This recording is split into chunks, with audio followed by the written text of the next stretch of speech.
조금은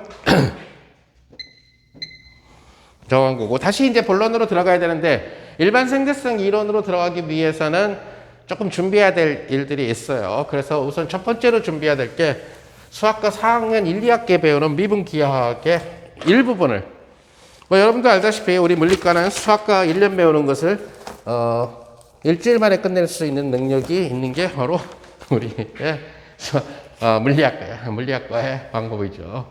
바로 수리분리라는 과목을 통해서 수학과 1년 배우는 미분 방정식을 우리는 간단하게 2, 3주 만에 깨끗하게 해결한다든가. 그래서 사실은 이론 물리를 하기 위해서는 그때도 얘기한 것처럼 수학과와 물리학과가 통일되어 있는 그런 학부제 시스템이 최상의 케이스죠, 사실은. 이론 물리를 하기 위해서는 케임브리지나 하버드, 특히 뭐 케임브리지 모델처럼. 자, 그래서 우리가 나중에 아인슈타인 방정식으로 갈 건데, 아인슈타인 방정식 매트릭으로 해가지고 가서 나중에 아인슈타인 텐서가 나오고 뭐 리만 텐서가 나오면 얘가 왜 좌변이 공률이에요? 이래버리면 할 말이 없는 거예요. 왜 좌변은 공률? 뭐 오른쪽은 에너지 모멘텀 텐서니까 물질이다. 좌변은 우주의 휘어진 정도다. 공률이다. 내가 아는 공률은 다른데? 그 자기가 아는 공률이 이거밖에 없는 거야, 그냥. 뭐, 이렇게 가시. 여기는 공률 반지름이 작고, 여기는 공률 반지름이 크니까, 여기는 공률 반지름이 작으니까 공률이 큰 곳. 여기는 공률 반지름이 크니까 공률이 0인 곳. 이렇게 하는 거예요. 그러니까 우주가 뭐 블랙홀처럼 이렇게 휘어졌다. 아니면 태양이 있어가지고 조금 휘어졌다. 자, 이런 것들을 갖다가 이제 메터를 통해서 찾아내줘야 되는데, 아인슈타인 이퀘이션이 우주의 휜 정도가 결국 물질보다는 사실 그 물질이 갖고 있는 결국 중력이 되는 거죠. 그래서 시공간 속에서의 아인슈타인 방정식도 맥스웰 방정식처럼 로컬 방정식이에요. 그 얘기는 뭐냐면은 내가 이 점에서 얼마나 휘었는지를 보려면 이 점에 어떤 중력을 행사하는 물질이 있었느냐를 생각하는 거예요. 맥스웰 방정식도 마찬가지죠. 내가 이 점에서 전기장의 다이버전스를 생각을 할 때, 즉 다시 말해서 가우스 법칙을 봅시다. 델 도트 E는 4파이 로가 되겠죠. 만약에 이 점을 P점으로 잡아주면 여기에는 로도 P점을 잡아줘야 되는 것이 바로 맥스웰 방정식이라는 거예요. 가우스 법칙이라는 거예요. 그러니까 전자기 잘 못하고 헤매는 친구들이 맨날 보게 되면은 바로 맥스웰 방정식, 가우스 법칙을 이해를 잘 못하는 거예요. 그 로컬 방정식이라는 얘기는 좌변이 P점이면 우변도 P점이라는 거예요. 그러니까 만약에 이렇게 전하분포가 되어 있는데 이 점에서의 전기장을 구하라. 그러면 예를 들어서 여기서 식셋업을 갖다 이렇게 세우는 사람들이 있다는 거지. 얘의 밀도가 로라고 말이야. 아니라는 얘기죠. 여기서의 전기장을 구하라고 그랬는데 여기 지금 전하가 있어? 없잖아. 따라서 이 점에서의 전기장은 델도 0을 만족하게 된다는 얘기가 되죠. 그죠? 그러니까 델도 T가 0이 아닌 곳은 어디야? 여러분들이 이 부도체 속에 들어가야 되겠지. 로컬 방정식이라는 거죠. 그러면 제 존재는 어디에서 느껴? 경계 조건에서 계산되는 거죠. 제가 원통 모양으로 생겼느냐, 공 모양으로 생겼느냐, 아니면 무한한 평면으로 생겼느냐 하는 것은 바로 경계 조건에 의해서 결정됩니다. 경계 조건을 다르게 만들어준다는 거예요. 로컬 방정. 그러니까 아인슈타인 이퀘이션도 마찬가지라는 거예요. 그러니까 자기가 있는 곳에 중력을 행사하는 것이 이게 만약에 P점에서 우주가 얼마나 휜 정도를 나타내냐 하면은 P점에서의 얘가 행사하는 에너지 모멘텀 텐서 값을 넣어줘야 된다는 거예요. 물질을 넣어줘, P점에. 그러니까 저쪽에 물질은 있는데 예를 들어서 여기는 지금 물질이 없어. 그러면 결국 여기에서는 결국 안 이어진다는 얘기가 되는 거죠. 여기 휘게끔 만드는 게 없으니까. 그래서 이런 그러니까 가우스 법칙처럼 생각을 해줘야 됩니다. 그래서 공률을 수학적으로 엄밀하게 이해를 하지 않으면은 아인슈타인 방정식은 전혀 이해를 할 수가 없어요. 아인슈타인 방정식 자체를. 아인슈타인 방정식을 이해를 해야 그 다음에 뭐 블랙홀이 왜 나오는지를 알 수가 있게 되는데, 뭐 아무리 뭐 그 기교적으로 내가 텐서를 잘하고 그래도 결국 미분 기하학적인 공률의 개념을 알아줘야 된다. 그래서 아인슈타인이 결국 11년이나 걸렸던 이유 중에 하나는 바로 휘어진 곳에서의 공률을 알아낸 그러한 이 논문과 책을 공부하기 위해서 했죠. 그것은 바로 아인슈타인과 같은 나라의 독일 괴팅겐 대학의 바로 팀들 가우스하고 리만이 해결했다는 얘기죠. 가우스가 리만의 50세 위니까 가우스 말년의 제자가 리만이죠. 가우스 한 70, 가우스 좀 오래 수학 천재치고는 굉장히 오래 산 사람이에요. 그래서 가우스 말년에 받아들인 영재 출신의 수학 천재 제자가 바로 리만이라는 거예요. 근데 리만한테 다 가르치지도 못하고 가우스는 이제 죽을 때가 된 것이 나이가. 그걸 이제 이어받아서 완성시킨 게 이제 리만이라는 거예요. 실제로 보면은 1827년에 가우스가 먼저 논문을 써요. 독일어로. 그래서 바로 뭐냐면 그것이 휘어진 곡면에서 곡률에 관하여라는 논문이에요. 1827년에. 근데 그 이론이 그러니까 결국 이 그러니까 곡면이니까 휘어진 면, 그러니까 surface, 휘어진 면, 즉 곡면에서의 곡률에 관한 연구해서 1827년에 쓰게 되는데, 그리고 얼마 뒤에 가우스가 죽게 된다는 거예요.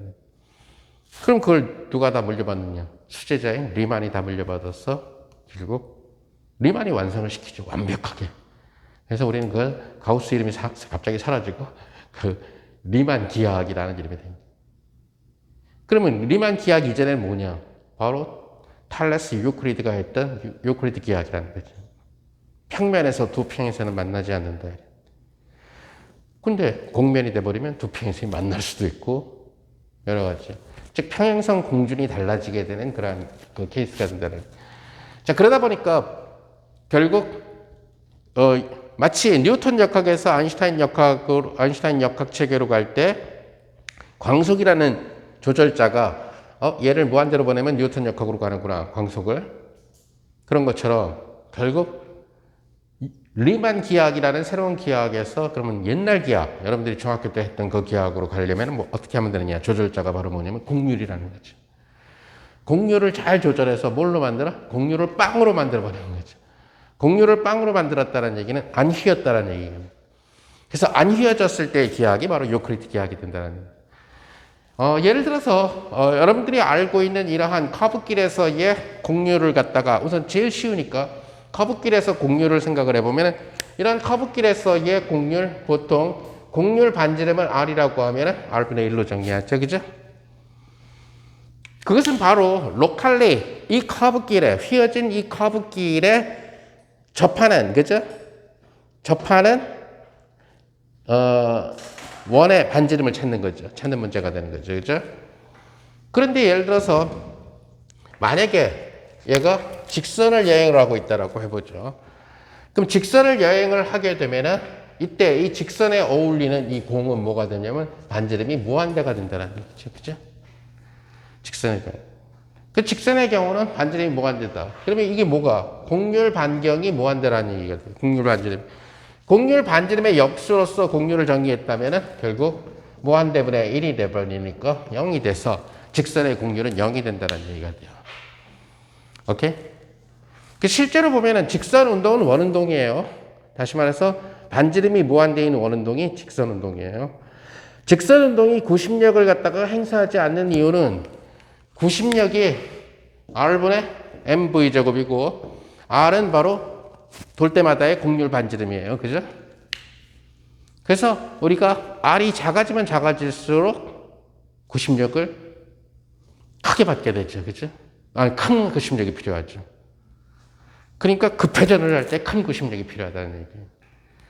그러니까 급회전을 해야 되는데 큰 구심력을 낼 수 없는 그때 급회전을 하면은 주로 구심력이 어떤 놈이 구심력으로 작용해요? 구심력을 행사해. 바로 타이어죠. 그래서 타이어의 마찰력이 구심력 역할을 하게 되죠. 그러니까 타이어가 너무 오래돼가지고 미끌미끌하다. 그러면 구심력을 못 받아서 이탈되는 거죠. 아까 내가 1층에서 수업했으면 구심력을 못 받아서 어딘가 수업하다가 유리창하고 부딪혔겠지. 조금만 이렇게 움직였다가 구심력을 못 받아서 돌질 못하고 저쪽으로 쭉 미끄러져서 벽에 부딪히는 이런 사건이 벌어지게 되겠죠.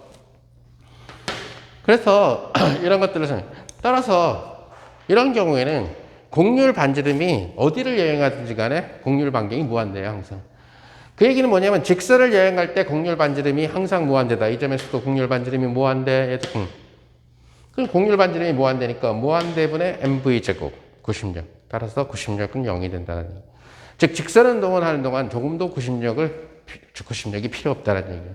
그 얘기는 직선 운동을 여행을 할 때에는 타이어의 마찰력이 별 중요한 역할을 안 한다는 거예요.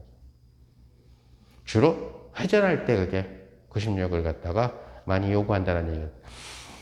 자, 그러다 보니까 우리는 아인슈타인이 적어했던 것, 물론 아인슈타인이 다뤄야 되는 것은 시그너처가 있는, 즉 다시 말해서 플러스 마이너스 마이너스 마이너스라는 민코프스키 시그너처를 갖다가 좀 더 그 상태에서 시그너처를 그대로 갖고 있으면서 이것이 휘어진 걸 잡아야 되기 때문에 휘어진 민코프스키 스페이스라고 하는 묘한 이 공간을 평면으로 생각을 해줘야 돼.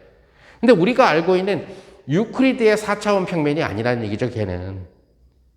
유클리드의 4차원 공간이 아니에요. 시그너처가 있으니까 푸마마마. 그래서 민코프스키 평면이라기보다 민코프스키 평평한 공간을 휘어졌으면서도 푸마마마가 칼이 되는, 그러니까 푸마마마의 시그너처가 연결되는 그러한 형태의 매트릭을 생각을 해줘야 된다는. 근데 그거는 이제 거의 눈에 안 보이는 수준이죠. 4차원도 눈에 안 보이는데 4차원이 휘어졌다라는 거를 눈에 안 보인다라는 거죠. 자, 그러니까 결국 수학의 힘으로 밀어붙여야 되는데 휘어진 공간에서의 수학을 갖다가 수학이 아인슈타인으로 봤을 때는 거의 그 당시에 최첨단 수학이라는 거죠. 아는 사람이 몇 없는.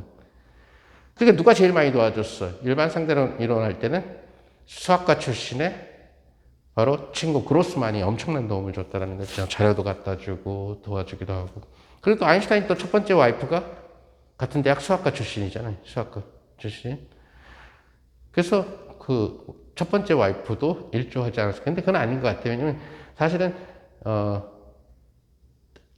특수상대론으로 뜨고 나서 시간 강사 생활을 아인슈타인이 할 때 거의 뭐 체코 프라하라든가 오스트리아라든가 이런 쪽으로 옮겨가면서 그 와이프하고는 많이 떨어져 있었거든요. 사실 인터넷도 없고 카톡도 없는데 도와주기는 좀 쉽지 않았을 것 같고. 특수상대성 이론 때는 첫 번째 와이프가 도와줬다라는 그런 설은 있는데 정확한 거는 뭐 우리가 알 수가 없고 크게 관심은 없죠. 어찌됐든 간에. 따라서 우리가 이러한 민코프스키의 보이지 않는 어떤 플러스 마이너스 마이너스 마이너스 시그너처를 갖고 있는 이 평평한 곳이 그 평평한 곳에서 만들어지는 이론이 바로 뭐냐면 특수상대성 이론인데 그것이 이제 휘어져서 만들어지는 이론이 그 일반 상대성 이론인데 그건 감이 안 잡히니까 결국 우리 입장에서는 눈에 제일 잘 보이는 게 뭐냐면은 결국 이러한 평평한 면이 휘어지는 게 제일 잘 보인다는 거죠. 근데 이거는 시그너처가 없어요. 유클리디안이야. 오케이? 그러니까 이게 평면이죠. R2라는 얘기예요. 평면이라는. 평면이 휘어졌을 때, 막 지저분하게 휘어졌을 때 로컬리 곡률은 어떻게 계산하느냐. 그 다음에 이렇게 휘어진 곳에서의 최단거리는 어떻게 되느냐, 휘어졌을 때. 즉, 공이라는 휘어진 면에다가, 구면에다가 최단거리 곡선은 뭐가 될 것이냐. 아니면, 공의 그 곡률은, 휘어진 공의 곡률은 어떻게 되겠느냐. 평면은 당연히 예를 들어서. 그러니까, 우리가 곡선에서의 곡률을 갖다가 여기에 접하게 되는 이러한 원을 만들어서 곡률 반지름의 역수로 잡았듯이 결국 같은 논리를 쓰게 된다는 거죠. 곡면의 경우는 거기에다 붙일 수 있는 거기랑 제일 비스무리한 구면을 붙이는 거예요. 그때 그 구면이 얼마나 반지름이 크냐 작냐를 갖고 곡률을 따지는 거예요. 그러니까 평면이 되니까 제일 비스무리한 걸 붙이다 보니까 무한대로 붙여. 반지름이 무한대인 공을 붙여야 된다는 거예요. 그게는 유클리드 2차원 평면에 공률, 공률은 0이 된다는 얘기가 되는 거죠.